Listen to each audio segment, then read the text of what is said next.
Hey Hey. everybody, it's Sunday night at Yeah. 7 o'clock. And it's 7 o'clock, Yeah, Sunday evening already. yeah, and here we are.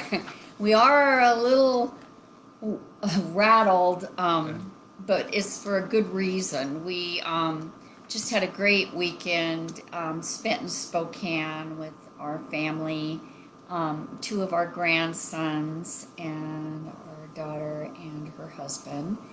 And it was a great time. I think, to be honest, don't tell them I said this. They don't watch this, so we can take Yeah. liberties. I think that the boys, because of the quarantine and the pandemic and what they've been through, were lonesome because they talked our ear off. Yeah. They don't talk. Yeah, usually They're boys. we're the ones trying to pull information out of them, but Yeah. it was pretty easy this time, and they had a lot to say, so that was a real blessing for us. Yeah. And then Saturday night we went to We the. went to excuse me. Well, I was going to ask you Yeah. about it. Okay. To We went- explain it. Okay, We go went ahead. to State Line Speedway, a little bull ring, which is a small oval pavement track just across the border into Idaho from Spokane, and open wheel cars, which we've talked about sprint cars in the book so far. Open wheel cars are real race cars. They don't have doors or fenders, and you get the loud noise, the smell of alcohol burning as a fuel, and but you don't get the dirt that we talked about going to the Dirt Cup races the last couple of chapters. It's the first time we've been to races in a long time, and it was good. And our family gave us a pretty good weekend, a really good weekend. And we just barely got back here, Yeah. and we're ready to do this. So, the races have always been really important to us. Those of you who've read our book know that. It was a special time for Sandy before we met, and then he introduced me to it.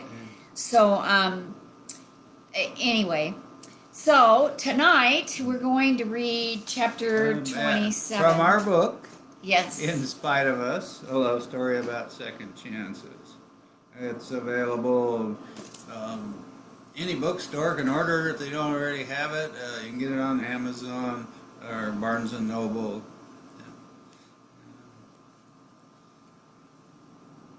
So we're ready to read chapters. Oh, I told you we're a little rattled. Yeah, we're still. Yeah. We realized Saturday night that 12 o'clock comes around twice. Yeah.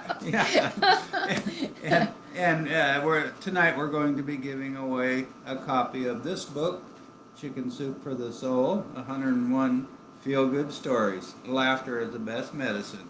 And one of the stories in here is written by my favorite author, right here. And we will be announcing the winner at the end of this evening's reading. And so tonight we're going to be reading chapters 27 and 28. Okay, are you going to do a review? I'm going to read a review. We kind of agreed to pull each other along tonight. Yeah, we're a team. Yeah, right. We couldn't do this alone because somebody just be sitting here staring at the screen. That'd be us, not you guys. So this is a review from Goodreads, and it's by Hope, and she writes, "There was so much in this book that I loved. I was very excited to dive into it after seeing all the positive reviews. And let me tell you, this book won't disappoint. I love a good love story, and this one was written well. I recommend this story to all the romance lovers out there." Thank you for that review, Hope. Okay, so tonight we're going to read chapters 27 and 28. But first, we're going to give a little bit of a backstory. And I want to encourage you, if you are starting in the middle, that you can go back and read the other chapters. Just go on YouTube, and the easiest way to do it is just type in Spite of Us, a love story about second chances, live reading, and you should be able to get to all the chapters, because we've been here since chapter 1, and we're going to be here till the end. So tonight I happen to have one of my hardest chapters to read out loud, and it was one of my hardest chapters to write. It's my least favorite, and so you might wonder why it's even in the book. But if you're in recovery, or that you've been around people who are in recovery, you've heard the term hitting your bottom. So this chapter is my bottom. And the best way for me to describe what hitting your bottom means to me is when you've done the things on that list that we all have of I would never do's. And when you find yourself doing the I would never do's, you've hit your bottom. So this is my bottom chapter, and the good thing about it is that from here, it goes up. I can't go down any further because it is my bottom. And also, I want you to know I'm not proud of it.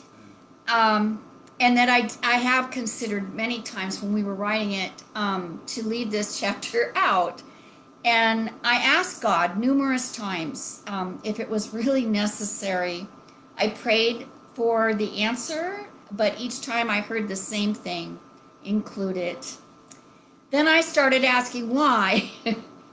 It made no sense to air my dirty laundry to this degree, but I already knew the answer. See, the thing is, someone needs to know God's got a big mop when it comes to forgiveness. If I watered down the level I had sunk to, I would also be watering down the miracle God did. When people who know me today read this chapter, they tell me they can't believe it. Well, not just this chapter, but especially this one. From there, it is my job to point to the miracle. I'm a different person today, but I'm not responsible for the miraculous change. God did that for me. So, without further ado, my most unfavorite chapter, chapter 27, entitled Anna. Oh, and one more thing. I want you to know that, just in case you haven't been following along, this chapter goes back to some of the things that happened in this chapter are things before Sandy was in my life. So I want to make that really clear. Okay, just when we think the relationship waters are safe, one of the jagged-toothed sharks from our past floats to the surface. Wayne is like a dead body buried at sea, slipping free of his cement shoes, popping up when least expected. I hang up when he calls, turn and walk away when he appears in the oddest places. He leaves his signature for us to find: a tri-petal flower drawn on a scrap of paper, a foggy windshield, or scratched in the dirt of our yard. He's like a rabid, scruffy dog spraying the trees with his scent. Sandy gets furious, threatening to call the police, beat him to death, and worse. Now I understand. When Cindy reared her head at the races, I felt violated, intruded upon, and jealous. We were on a glorious yellow brick road together, an adventure just for us, when the Wicked Witch swoops in on her broom, tainting our land of Oz. Sandy swears she's here because she loves the races. Yeah, right, Dorothy. I won't let her spoil our trip. I'm okay as long as I don't picture her in my place alongside Sandy, picking fresh strawberries, junk shopping, or snuggling in our sleeping bag cocoon. Remarkably, I'm the one who loves the races. Comfortable, covered in dirt, adrenaline pumping as cars fly through the air performing double flips. One car got stuck in the 15-foot chain link fence like a fly on that sticky paper, hanging there with its wheels spinning. Sunday morning, our day to go home, I lay next to Sandy, letting sleep come and go.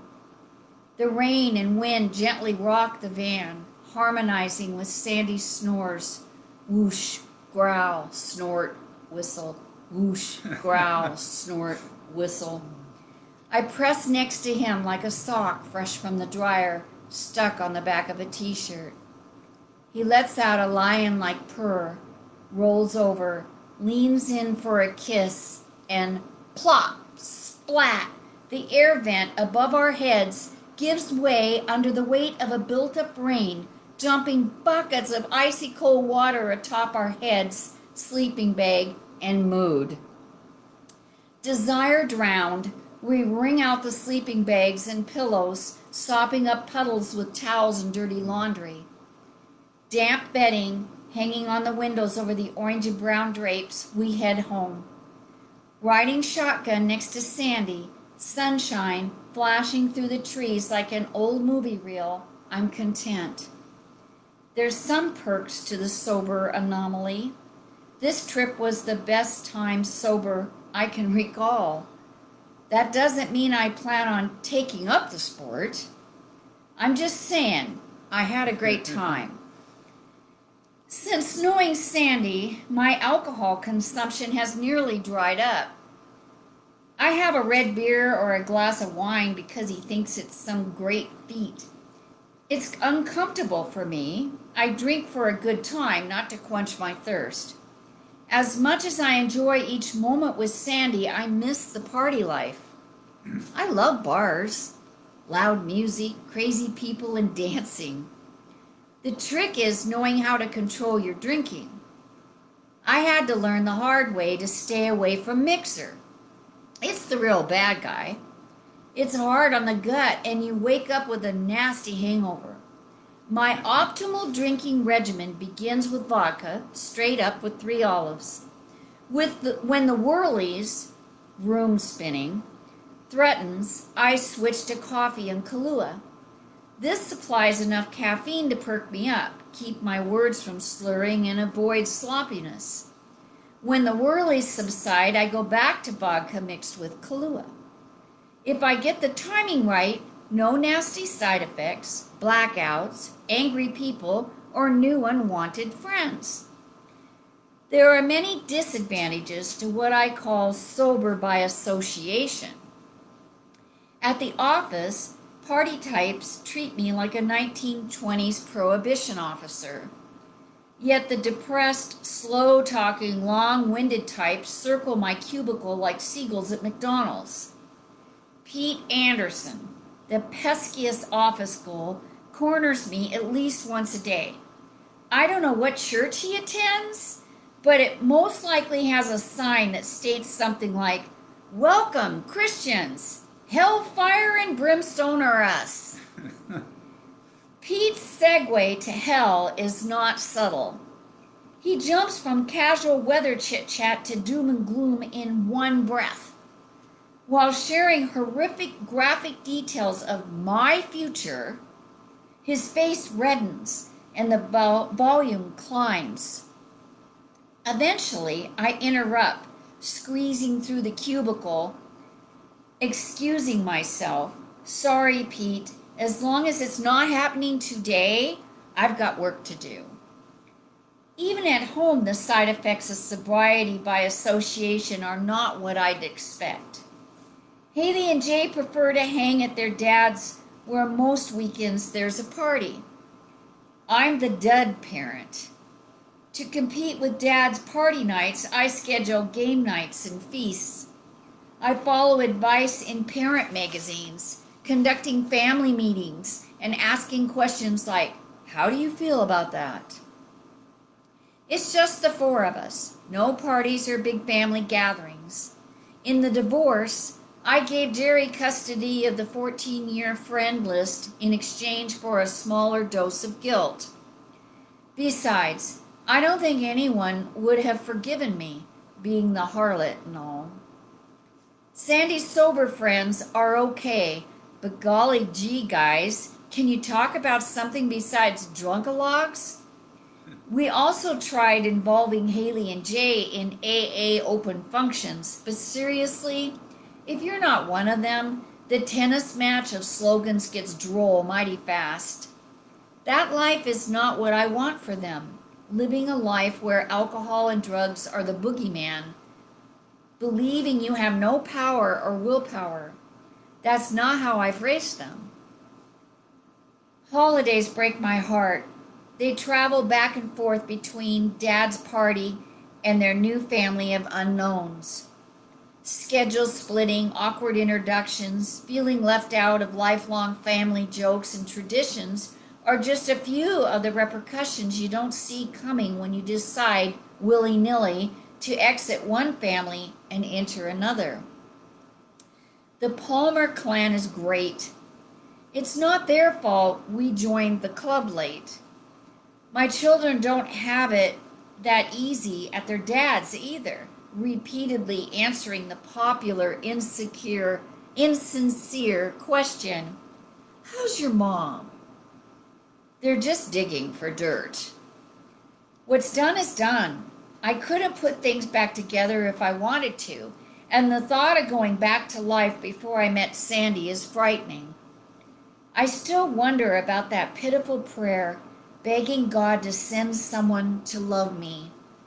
I don't really believe it was answered, but I like thinking about it.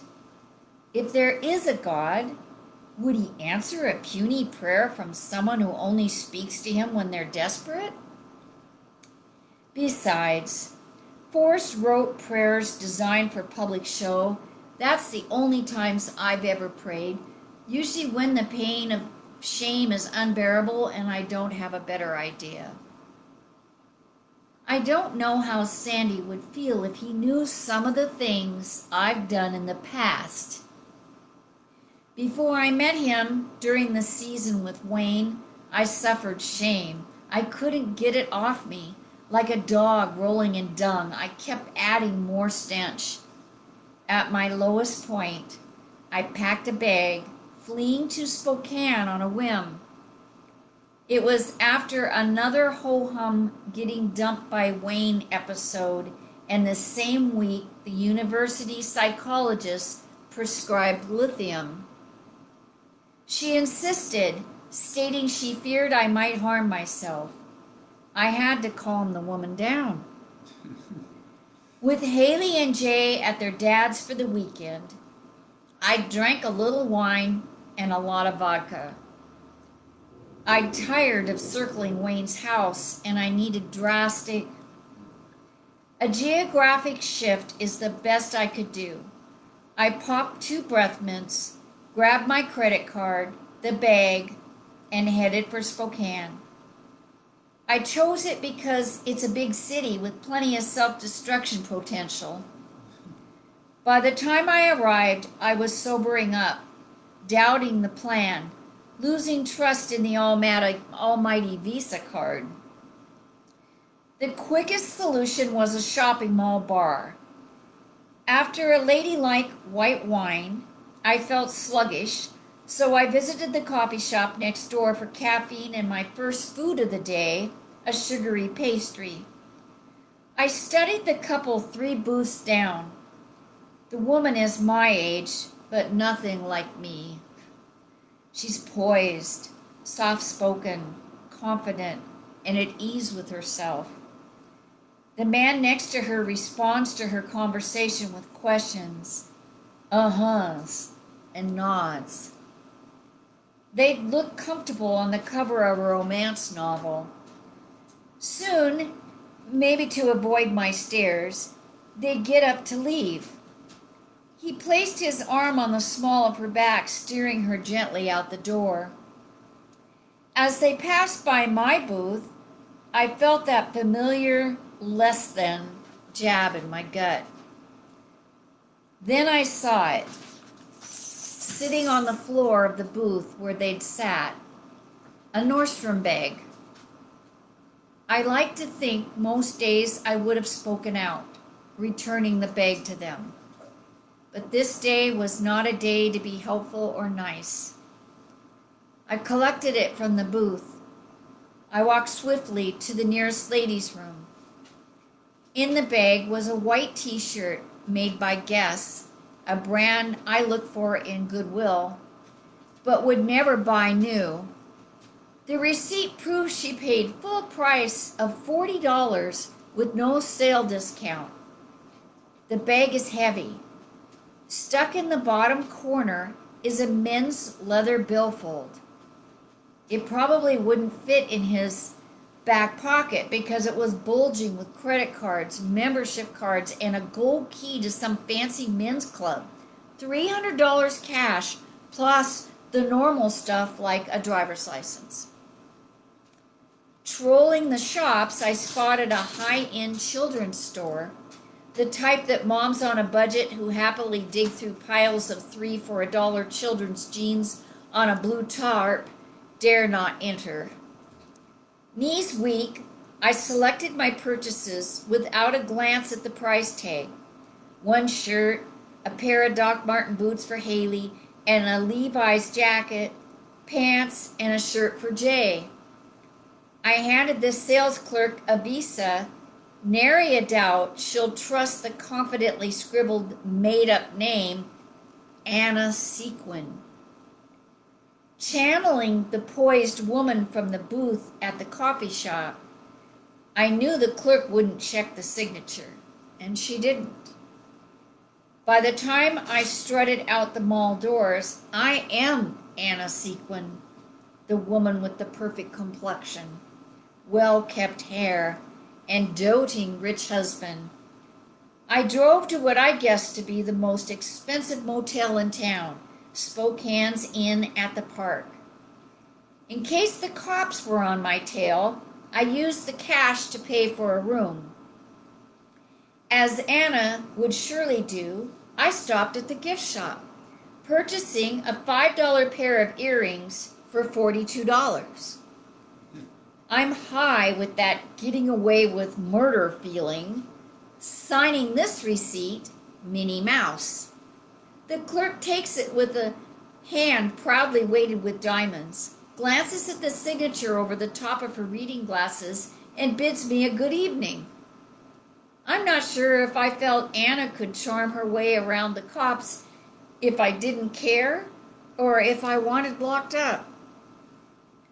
Entering the elevator, pushing the third floor button, I decided Anna needs a real-life lesson. My room overlooks a street lined with sitting, standing, and reclining homeless men, rather a garden of bums. I'm ready to call the office to complain that my money should have a better view when I spotted an ice bucket holding a bottle of champagne, leaning artistically with a note dangling from its neck. Compliments of the Inn at the Park. We hope your stay is pleasant. Must be a reward for good behavior. Thank you very much. I showered, put the white t-shirt back on with the $42 earrings. I popped the cork, and not wanting to be gauche by drinking champagne from plastic stemware, I drank from the bottle. On the street below, there was a down and outer sprawled on the sidewalk, panhandler sign turned over as if closed for business.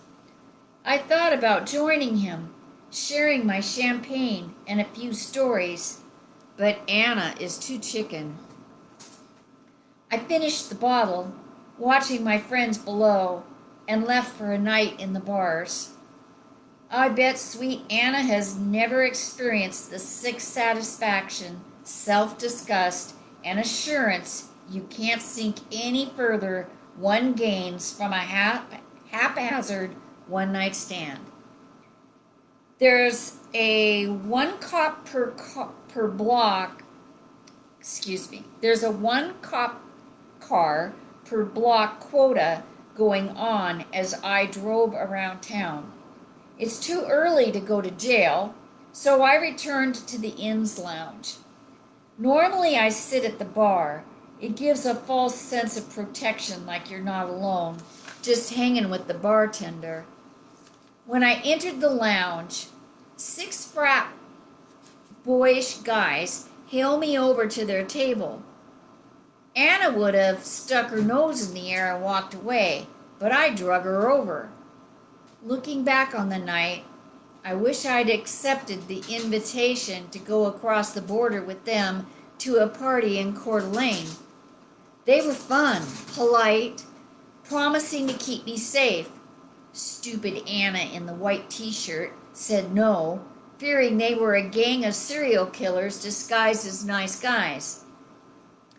Hours later, at last call, I drugged the last man standing, a nameless bald guy, back to my room. By 2:15 a.m., he's gotten laid and left. I puked all over my new t-shirt. Anna is gone.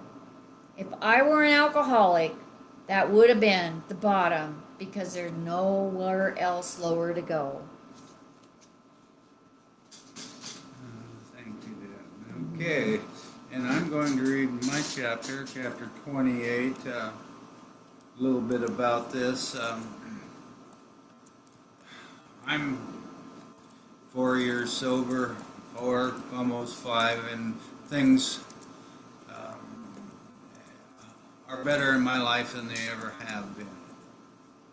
Except, I've just lost another big deal.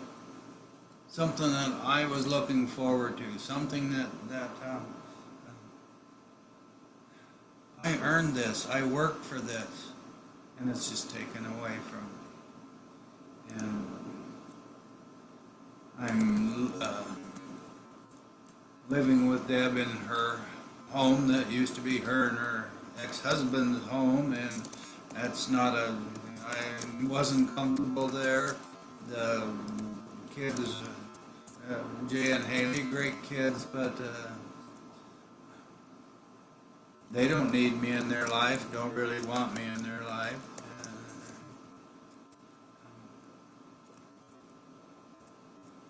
I guess, the bottom that Deb was talking about, you can reach some bottoms wherever you are, sober, drunk, whatever, and I was at a low point or a bottom, and I needed something to look forward to, and it didn't seem like there was going to be anything. But at the end of the chapter, it does reveal that there is something that's going that happens, the start of something that was a very, very up in my life. So I'm going to read chapter 28. Chad is the name of this chapter. Deb's awake, hacking in the bathroom. Soon she'll appear behind me, pull her cigarettes from her robe pocket, lighting smoke, one from her daily 2-pack ration. I've accepted the habit, not because she ordered me to. I love her. I keep praying she'll be free of this addiction. It rules her life and attempts to govern mine, deciding where we'll go based on smoker friendliness. After 15 or 20 minutes, smoke-free, she's fidgeting for an escape. Speaking of denial, on hikes, she feigns interest in rocks, leaves, and flowers, stopping to comment between gasps for breath. Mornings, I'm itching for her to leave so I can open windows and begin my single task today. Get it over with. This simple routine takes place on the sofa in front of the TV in 2 modes, doze and zone. Whenas she fell apart. I thought I could do it. Start over one last time. Halfway through the 12-week quarter, my drive to pretend like life didn't suck just got up and went. Miss Hanson, the supervising teacher, pours her life into these young students. She is living her dream. Mine is to work with special ed high school students, not elementary age normies. One day I broke, confessing misery and the need to walk away. My feelings were no surprise to her. She commended my efforts, blessing the decision to quit trying to be something I'm not. I tried, but it felt like I lost my arm. So they tossed me a leg, ordering, "Make it work." Living away from Deb hurts, but now I'm back living in her house. I can't stand being here or being away. The bureaucratic bullies responsible for my demise tossed me a general pedagogical studies degree. Translation, a non-teaching teaching degree. How's that supposed to work?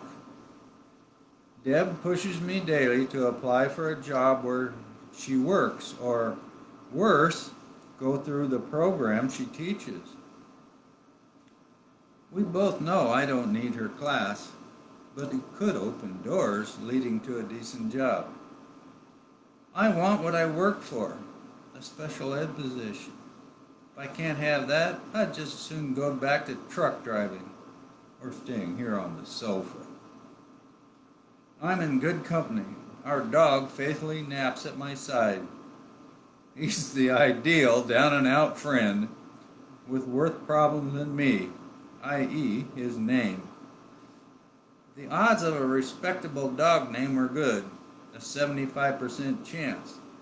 The name game was Deb's idea, hoping it would eliminate fights for power of attorney. We each chose 2 names, wrote them on scraps of paper, and tossed them in a pile in the middle of the floor. The dog, a 6-week-old Cocker mix puppy, would unknowingly sniff out his fate by stepping on the winning name. Huddled like crapshooters, we watched the puppies swagger among the names. Haley and Jay canvassed for their ballots. As hoped, the puppy stops, sniffs, and sits in front of the chosen scrap of paper. "Okay, that's it," Deb said, picking it up. "Little pup is hereby named..." "Jay, is this yours?" "Chad? Chad? A dog named Chad?" After a group groan and a begrudged compromise, we agree on Jay's second choice. Certainly it'll be better than Chad. Thus the dog's destined label, Tubby. Besides a humiliating name, the poor dog is short on smarts. Deb's obsessive need to rearrange furniture leaves him confused. The first time it happened, I found him whimpering behind the chair, unable to find the door. I thought he'd gone blind. Add hygiene problems caused by plugged up butt glands, a permanent bad hair day, and a goofy flapping tongue, and the name fits him perfectly. I relate to Tubby's disorientation for different reasons than furniture array. Haley and Jay have no use for me. They're like my girls, independent, not needy like most kids in single-parent homes. If there's a problem, Deb handles it. A few months ago, Haley introduced a new friend, Crystal, a female Eddie Haskell type, spouting 2 perfect answers to our questions. We knew she was trouble, but Haley, a good student with no behavior problems, deserved a chance to prove us wrong. Last week, Deb got the call from the police summoning her presence at the Safeway store up the street from the house. Shaken, Deb shared the details with me when she returned. She walked into the interrogation room in the middle of one of Crystal's whoppers.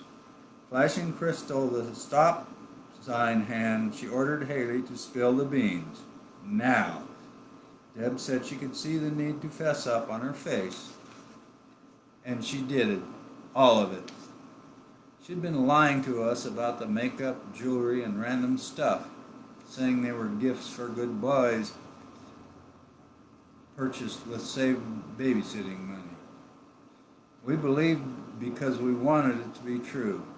Haley had given us no reason to suspect she was part of an ongoing teenage heist.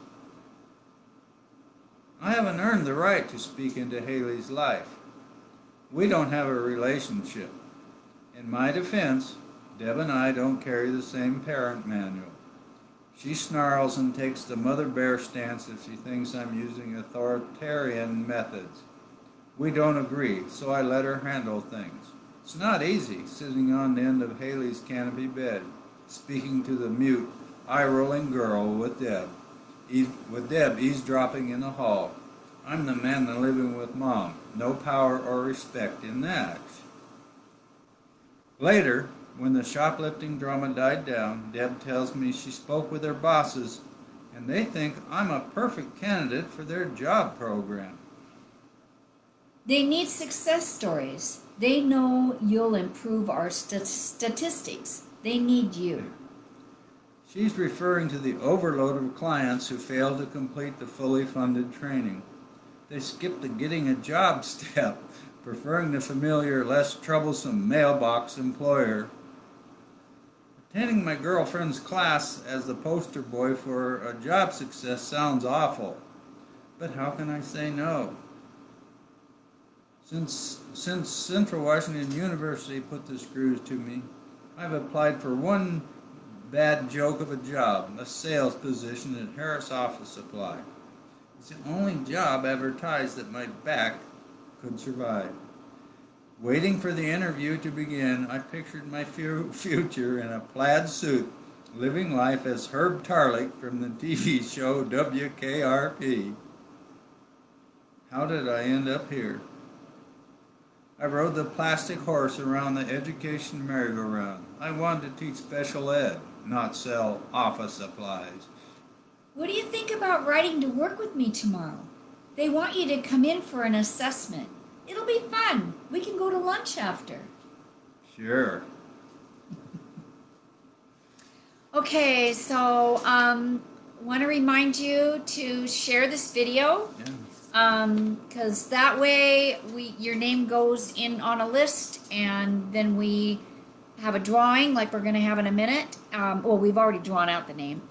And announce the winner for the Chicken Soup for the Soul book, Laughter is the Best Medicine, 101 feel-good stories. And one of those 101's from my favorite author. Yeah. Okay. Wonder who that is. Yeah. And remember, you can pick up our book if you haven't, or at Amazon, Barnes & Noble, Target, Inklings Bookstore. It's even at the library downtown. You go check it out. That's right. And so, drum roll, the winner for tonight, or for this drawing, is Melody Banks. Hey, Melody. Yeah, so Melody, we'll be getting in touch with you on how to ship the book to your home. Okay, great. So thanks for joining us tonight. Go back and watch the other chapters, and we'll see you next week. Same time, same place. Sunday at 7. All right. Okay.